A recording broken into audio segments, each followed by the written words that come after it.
perkenalkan, nama saya Triandriani Judula. Di sini saya akan menjelaskan bagaimana pelayanan pastoral bagi kaum lansia di tengah pandemi COVID-19. Pelayanan pastoral terdiri atas dua kata, yaitu pelayanan dan pastoral. Di sini saya akan menjelaskan bagaimana definisi pelayanan. Definisi pelayanan adalah proses pemenuhan kebutuhan melalui aktivitas orang lain secara langsung. Kaum lansia dalam Kamus Besar Bahasa Indonesia memberikan definisi lanjut usia sebagai kata yang terdiri dari kata lanjut dan kata usia. Sejarah pelayanan pastoral. Pelayanan pastoral adalah pelayanan yang tidak saja memperhatikan relasi antara sesama manusia, tetapi juga relasi manusia dengan Allah, serta menempatkan Allah dalam relasi manusia dengan sesamanya.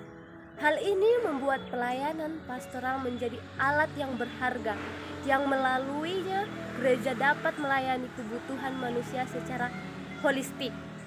Pertama, kekristenan primitif, yaitu yang mendukung ataupun yang menopang dalam gereja primitif.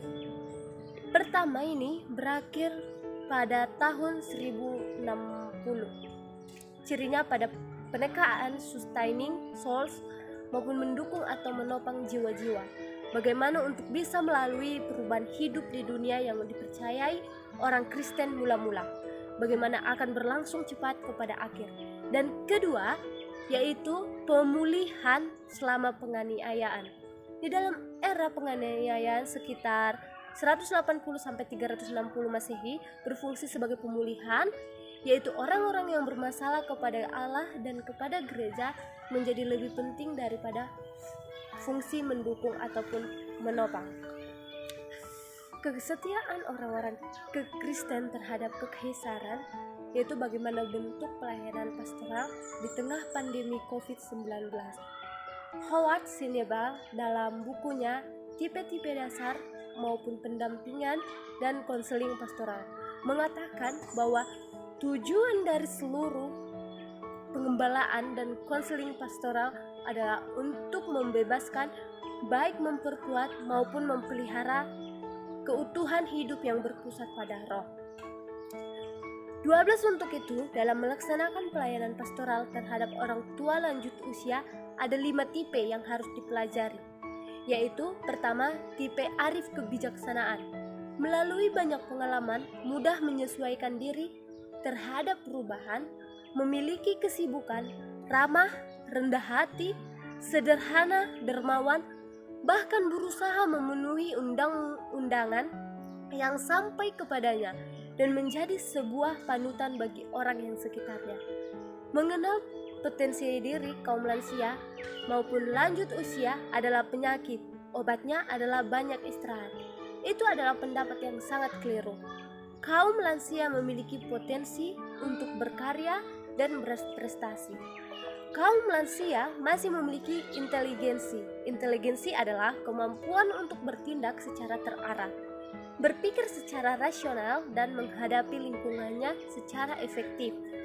Suatu mitos yang bertahan adalah pendapat bahwa menjadi tua berarti mengalami suatu kemunduran intelektual. Orang lanjut usia yang bisa lebih kreatif dan produktif daripada rekan profesinya yang muda. Usia lanjut tetap memungkinkan seseorang untuk bekerja, memperoleh penghasilan, atau menghasilkan barang dan jasa bagi orang lain. Karena banyak di antara mereka yang masih mau dan mampu untuk berdaya. Pandangan Alkitab terhadap kaum lansia, Perjanjian Lama, istilah yang menunjuk kepada tua adalah jahen, yang artinya orang yang tua maupun penatua, di mana artinya adalah seorang yang berjanggut. Sebagai tanda kedewasaan secara umum, kata zagan biasanya digunakan untuk menunjukkan pada usia tua.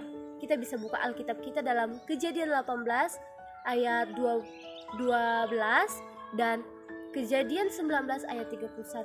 Bagaimana ini juga sebagai suatu istilah untuk menunjuk kepada seseorang yang dituakan, sebagai Seorang yang tua adalah gambaran orang yang memiliki banyak pengalaman. Kemampuan untuk memberikan pandangan-pandangan yang bijak dalam masalah-masalah politis bisa kita buka dalam kitab kita dalam 1 Raja-Raja 12 ayat 6-8, bagaimana seseorang yang tua memiliki syarat terbaik untuk menduduki jabatan tua-tua bangsa Israel. Hanya ini yang bisa saya jelaskan, kiranya Tuhan memberkati.